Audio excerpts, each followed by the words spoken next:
इससे पहले बात करेंगे जापान से इजरायल तक हो रहे इंडिया की। देश के दो धुरंधर नेता विदेश यात्रा पर हैं। प्रधानमंत्री नरेंद्र मोदी इजरायल में हैं और यूपी के मुख्यमंत्री योगी आदित्यनाथ सिंगापुर के बाद अब जापान पहुंच चुके हैं। इजरायल के दौरे पर प्रधानमंत्री मोदी 9 साल बाद गए हैं। ऐसे वक्त पर जब अमेरिका और ईरान के बीच युद्ध के हालात बन रहे हैं और ट्रंप के टैरिफ वॉर से दुनिया भर में टेंशन है, तब मोदी का इजरायल दौरा भारत को नई ताकत देने वाला है। वहीं योगी आदित्यनाथ उत्तर प्रदेश को आर्थिक रूप से ताकतवर बनाने के लिए जापान से निवेश लेकर आ रहे हैं। मोदी और योगी के चलते इजरायल और जापान में माहौल भारतमय हो गया है।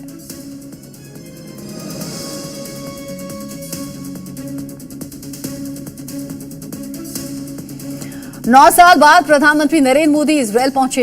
ऐसे वक्त में जब इजरायल अमेरिका बनाम ईरान चल रहा है, युद्ध के हालात बन रहे हैं, ऐसे वक्त में पीएम मोदी का इजरायल दौरा इंटरनेशनल डिप्लोमेसी के लिहाज से बेहद इंपॉर्टेंट है। ये रिपोर्ट देखिए और समझिए प्रधानमंत्री मोदी का इजरायल दौरा कैसे दोनों देशों के रिश्तों को एक नई ऊंचाई देने वाला है।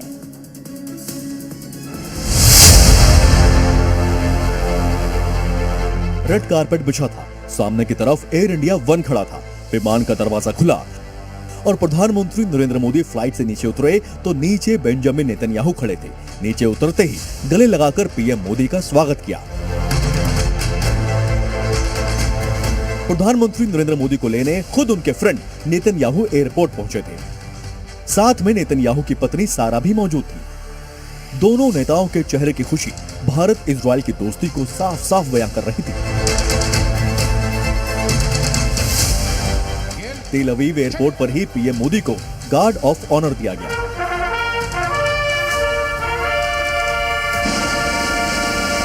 1.5 घंटे प्रधानमंत्री 4:30 बजे से 6 बजे तक, यानी इजरायली वक्त के मुताबिक 4:30 बजे से 6 बजे तक रहेंगे इजरायली संसद में, जहां पर न सिर्फ उनका संबोधन होगा बल्कि जो इजरायल के अलग अलग पार्लियामेंट्रियन हैं, अलग अलग लीडर्स हैं, उनसे प्रधानमंत्री की मुलाकात होगी। और इसके बाद जो है बेंजामिन नेतन्याहू ने एक डिनर का आयोजन किया है प्रधानमंत्री नरेंद्र मोदी के सम्मान में, तो उस डिनर में शामिल होंगे। प्रधानमंत्री मोदी 2017 के बाद दूसरी बार इजरायल के दौरे पर आए हैं। 9 साल बाद उनका इजरायल दौरा सामरिक ताकत, वैश्विक कूटनीति और दोनों देशों के बीच रिश्तों को नए सिरे से लिखने जा रहा है। रेड कारपेट वेलकम के बाद तेल अवीव में मोदी और नेतन्याहू के बीच एक छोटी सी द्विपक्षीय मुलाकात हुई। दोनों नेताओं के बीच यहां भी गर्मजोशी देखने को मिली। इजरायल भारत का टाइम टेस्टेड फ्रेंड है। सुख हो या दुख, इजरायल ने भारत का हमेशा साथ दिया है। प्रधानमंत्री मोदी की इजरायल यात्रा के दौरान दोनों देशों के बीच स्ट्रेटेजिक पार्टनरशिप की नई हिस्ट्री लिखी जाएगी। यह है इजरायल का आयरन डोम, जिसे दुनिया के सबसे शानदार एयर डिफेंस सिस्टम में से एक माना जाता है। ईरान और हमास के मिसाइल हमलों को आयरन डोम ने कई बार फेल किया है और तेल अवीव को सुरक्षित किया है।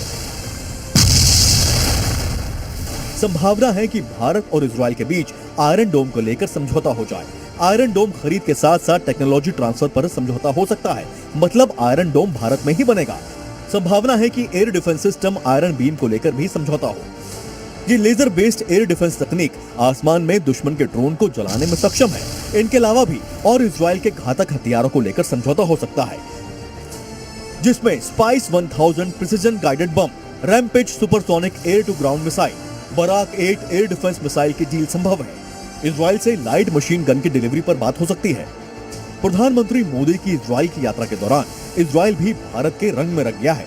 इजरायल की यह महिला भारत से इतना प्रभावित है कि इन्होंने अपना नाम किरण रख लिया है और बड़े ही सम्मान के साथ वंदे मातरम भी गाती हैं। वंदे मातरम, वंदे मातरम, सुजलाम सुफलाम मलयज शीतलाम। प्रधानमंत्री नरेंद्र मोदी का इजरायल दौरा ऐसे वक्त हो रहा है जब दुनिया ट्रंप टैरिफ से परेशान है। अमेरिका और ईरान के बीच युद्ध के हालत बन रहे हैं। इसमें इजरायल भी एक पक्ष है। ऐसे में मोदी की इजरायल यात्रा वर्ल्ड ऑर्डर में भारत की भूमिका को नए सिरे से लिखने जा रही है, ये तय है। इजरायल से ब्रह्म प्रकाश दुबे के साथ ब्यूरो रिपोर्ट, जी मीडिया।